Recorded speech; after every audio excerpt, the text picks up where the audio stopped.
Welcome back for the final episode of our three-part TechCrunch Disrupt series about the latest trends out of Silicon Valley. I'm your host, Paul Matzko. Today I want to talk to you about the way that venture capitalists and startup engineers at TechCrunch Disrupt talked about the state and regulation. The shortest possible summary is less than you might think, but in interesting ways. Let me start by saying how refreshing it was to be surrounded by folks who are fixated on what they can do rather than what they should do. Now, there is a conversation to be had about how blinkered tech culture can be, how they can inadvertently or vertently cause harm because they don't think through the social ramifications of the tech they are developing. For example, when social media engineers invented the quote-unquote infinite scroll, you know, how you can keep flicking up indefinitely on Twitter, Facebook, or Insta, they didn't think about how addictive it would be. Indeed, now the big social media companies are scrambling to undo some of that damage by building in time use monitors and controls. But even Silicon Valley types have to take heed of what regulators are doing. The difference between a successful startup and a failure is as likely to be bureaucracy as a flawed monetization plan. So there was a panel at TechCrunch, for instance, discussing the difference between how car share companies like Uber and Lyft were received by regulators and scooter rental companies like Lime and Bird more recently have been received, despite having essentially the same "it's better to ask forgiveness than permission" approach to municipal regulation. They've had very different outcomes. Now, in this case, transportation regulators are coming down hard on scooters because they kind of got pantsed by the ride-hailing corporations. But while that's kind of a libertarian-friendly way of thinking about regulation, like let's break things, and if we break enough things, we'll show how we can improve society, none of the people I interviewed or met while at the conference was formally libertarian. There is a general ethos of annoyance there at regulators who won't let them do cool tech stuff, but it's too inchoate to really be considered proto-libertarian in any kind of systematic way. But one thing is very clear from spending time at TechCrunch, and that's that the U.S. is being bypassed by other countries, in part because of the difficulty and the increasing difficulty of doing innovative work without falling afoul of local, state, and federal regulators. One of the exhibitors on Startup Alley was a company named Wingly, which is essentially applying the Airbnb business model to private planes. So let's say you own a $500,000 private plane, should we all be so lucky, and regularly hop over the English Channel with it. It might be faster than taking the train or flying commercial, or maybe you just like flying. You love seeing the cliffs of Dover. But it's expensive to own and operate a plane, and jet fuel ain't cheap. So rather than flying alone, the idea of Wingly is that you would use their app to offer one or two of your seats in your plane for passengers, who would then help you defray the cost of fuel. It's a win-win. Your maintenance cost, your operating cost is lower, and the passenger gets the convenience and luxury of a private plane ride. That sounds great, right? So what does regulation have to do with this story? Wingly is a French company. Aviation, despite the reputation of regulation on the continent versus the U.S., aviation is actually significantly less regulated in much of Europe than in the U.S. By contrast, a U.S. company called FlightNow that essentially wanted to do the same thing was just shut down this year by the FAA, which ruled that defraying fuel costs made FlightNow pilots commercial rather than private pilots. And thus they would be subject to all the training requirements, all the labor organizational rules that apply to commercial piloting. Why did they do that? Well, part of it's lobbying from pilot unions. They don't like the competition.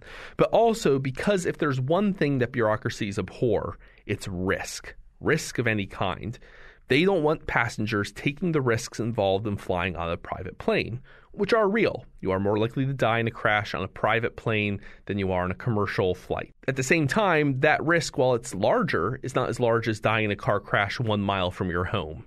So its risk is always relative, but the FAA has essentially a zero tolerance policy towards risk when it comes to new innovative business models.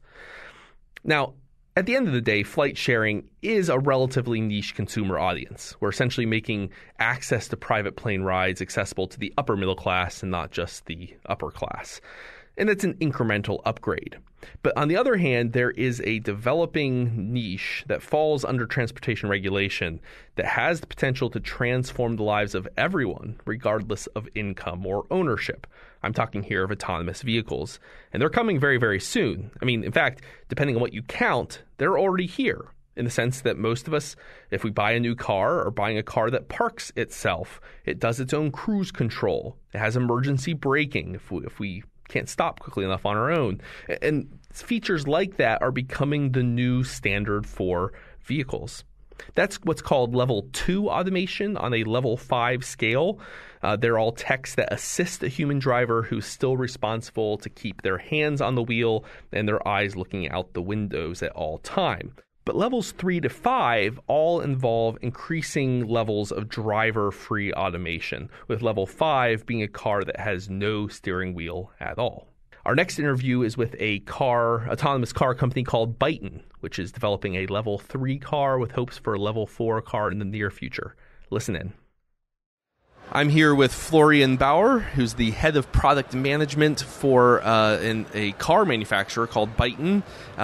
They do some autonomous vehicles. It's an electric vehicle. It's designed to be shared. We're going to talk a little bit about more of that together. But thanks for coming on with me, Florian. I appreciate it. Sure. Thanks for having me. So to kick us off, I should mention that Byton is literally around the neck of every attendee of TechCrunch Disrupt. They're on our lanyards for our name tags. I hadn't heard of Byton until this conference. So tell me a little bit about the company. When our listeners hear Byton, they're thinking think of car company sponsoring major tech conference. They're probably not at this point thinking about Byton. So tell me why they should be aware of Byton. All right. So Byton is a company that was founded about a little bit more than 2 years ago. It was founded in Hong Kong, and one investor had an idea and started recruiting people for about 1 or 2 years until he found the perfect team from different spaces to actually pull this off, right? So we're a bunch of ex-BMW people who worked on the BMW i sub-brand. We have a lot of people who used to work at Tesla before. We combined this knowledge with the tech knowledge from other companies, from Apple or Google, and you name the company, and we probably have an ex-employee in our company now. That's good. So we started off very small with just an idea on a blank sheet of paper. We understood that the future is going to be electric, so it had to be an electric car, right? That was no question. The future is going to be connected. That's what we knew. So we had to do something to leverage technology to actually connect things to things, right? And also develop a car as a device. So as one additional smart device in your ecosystems of devices that you just add to your other devices. And then, of course, we had to tackle the question of autonomous cars. We all know the future is going to be somewhat autonomous. Sure. So, of course, we want to play in that field as well. And we need to consider the changing customer habits of maybe not even owning a car in the future anymore, but using it on demand in a shared vehicle. So we also tackled that space a little bit. And the idea was, from a blank sheet of paper, to keep all these things in mind and design a vehicle architecture that is scalable to multiple products and future-proof for the next 10 years. So you don't necessarily need to be at the kind of maximum future capability in any of those regards. You just have to be, but you need to build in the capacity to get there in the future. Yeah. So like with the self-driving bit, my understanding is the prototype that's out on display here on the floor in the exhibition hall is like level 3 exactly. autonomous. Yeah. So basically these things come step by step. The first car will be super focused on the user experience, on the new way to interact with a car. We have a 49-inch screen built in to the dashboard. It's quite impressive. I'll say that as someone who sat in the car. It surrounds you in the front. It's probably going to be the biggest screen you see on the market. And the difference is we're not just talking about it, we're actually doing it and developing it. And we're adding a driver display that we call driver tablet that is a touch screen right in the middle of the steering wheel to sort of prepare for use cases that will be eventually enabled by autonomous driving or by more and more situations in which you can give control to the vehicle. Yeah. Right.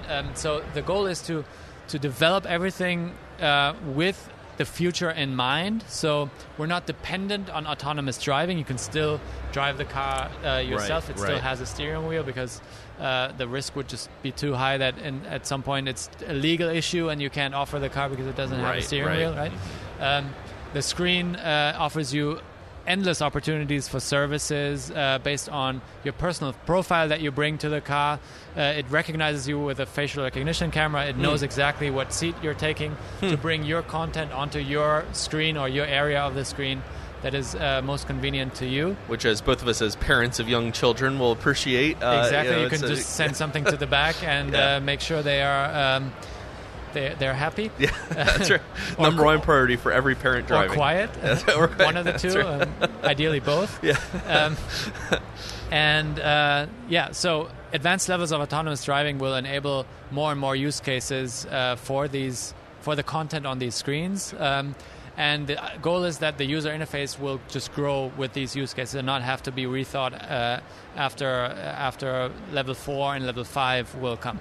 So the first car, as you mentioned, will have level 3 capabilities. So which means highway pilot and other individual situations in which the car will be able to take over. So remote parking and all of these features that add convenience to your daily life. But it's not like this on and off switch that level 4 is, let's say it's either completely autonomous or not. It's more situation adequate, right?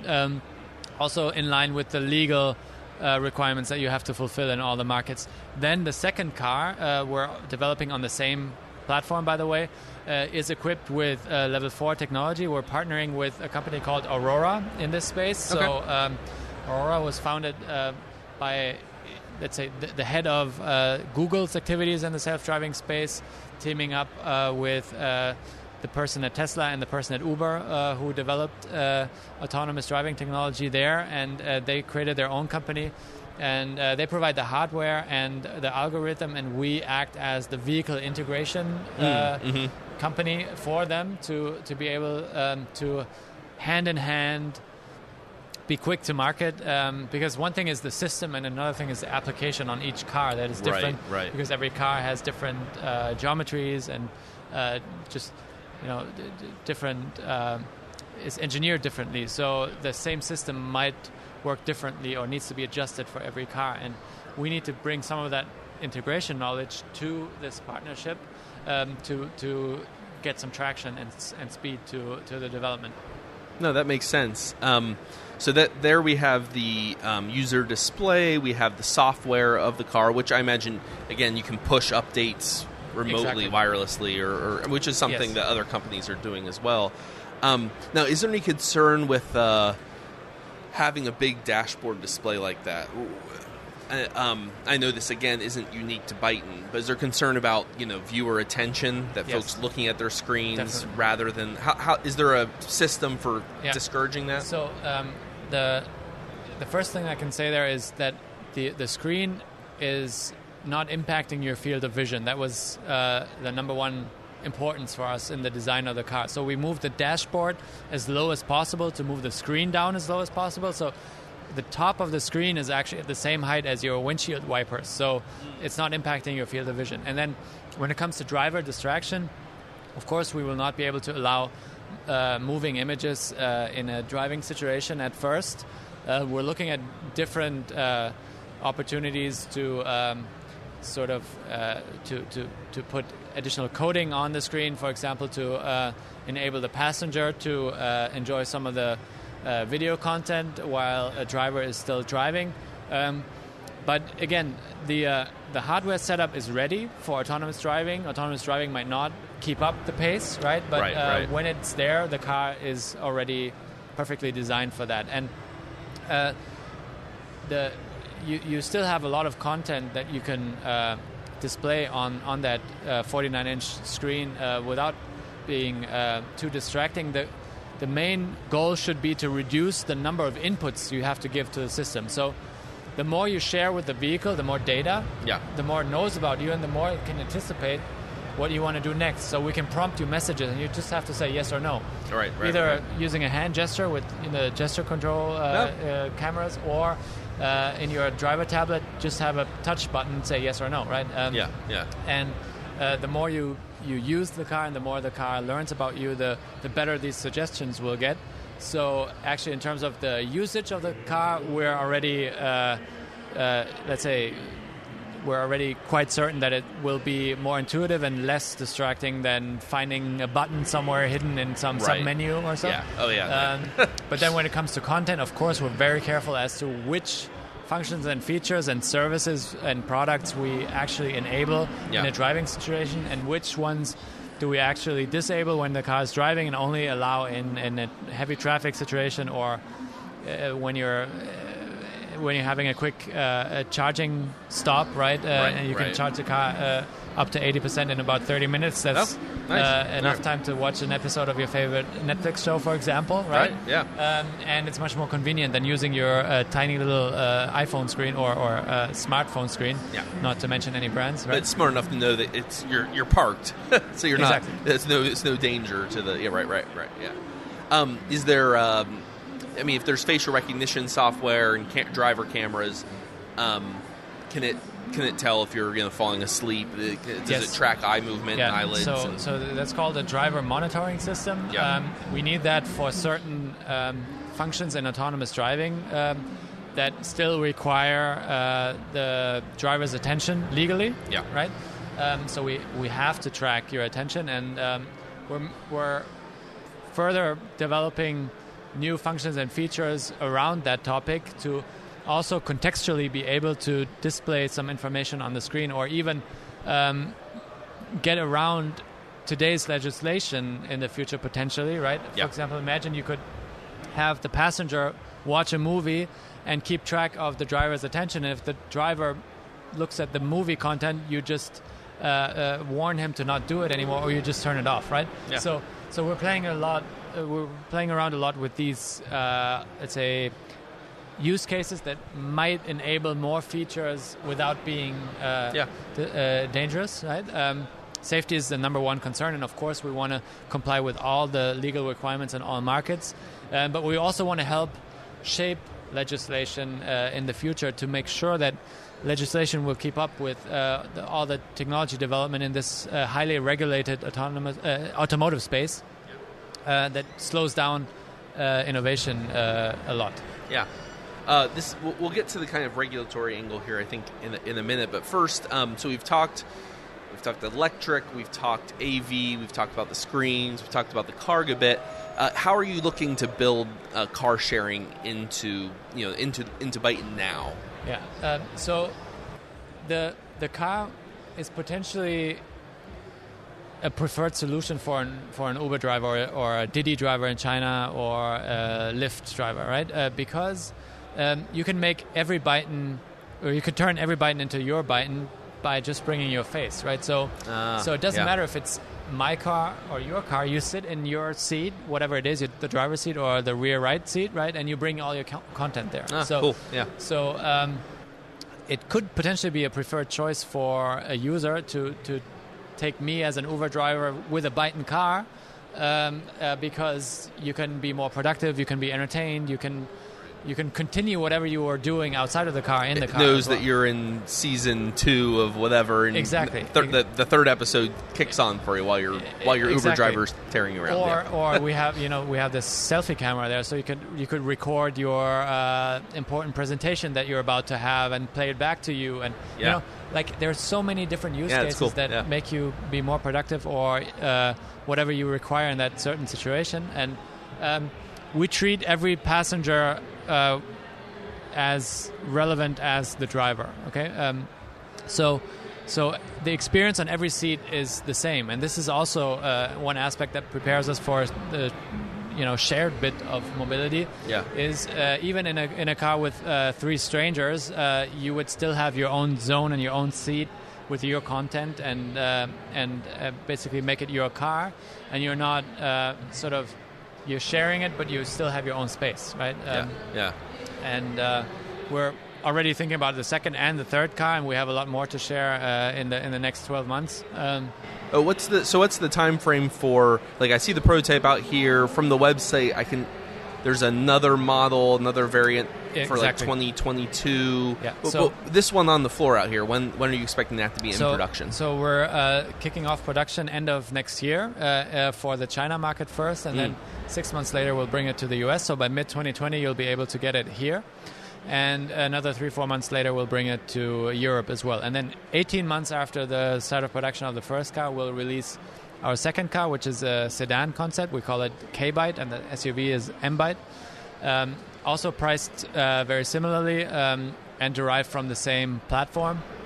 Now, when you say priced similarly, where is this slotting in? Yeah, so it's still early stage. We can't really share the details for the second car, but our aim is to be an approachable brand, to not start high-end and then slowly move down the ladder. We want to go where the volume is. Sure. Also to have an interesting business case for our investors, because it's such a heavy upfront investment to develop a car. You would like it to be scalable and applicable to multiple different products and not just one. And that's what we're doing. And then another about 1.5, 2 years later, we'll bring the third car out on the same platform again. Okay, yeah. And we're already thinking about a second platform, which is very early stage right now. But as you can see, the stuff that we're showing here is already old for us, right? There are very long development cycles in the automotive industry, so you have to think ahead. Sure, yeah. And you have to match it with the shorter and faster developing cycles in tech companies. So we have the unique challenge to synchronize the mindset between the people with a tech background and the people with an automotive background. Both have their pros and cons. Right. And we're only successful if we listen to all of them and take the best out of each and everyone's experience. Well, it's a reminder, like with with a Byton competitor with Tesla, they ran into some of that with their production line, where there was Elon Musk brought that tech sector mindset, which is, why can't we have a quick product cycle? Why don't we just disrupt new things, new ideas, layer them on? Whereas the traditional car production line is, you need precision, you need a level of everything has to be carefully thought through in advance, because if anything in the product supply chain or on the production line goes just a little bit off, everything can just fall apart really quickly. Exactly. And so they had issues putting those two pieces together. You have to find the right balance, and this is key. And what other players in the industry have done is remarkable in this short time, and it opened up a lot of opportunities for the new players. But I think there's a strong debate about strong leaders who are very influential, as opposed to listening to the experts to make the best possible product, right? And we're trying to really set a freeze date to a certain hardware component that needs a freeze date, and then we don't talk about it anymore, right? We don't walk in a week later and say, I changed my mind, right? And this is one thing. And the second thing is, we don't do innovation for the innovation's sake. We don't do crazy door concepts or anything that might potentially give you problems with water leakage and things like that.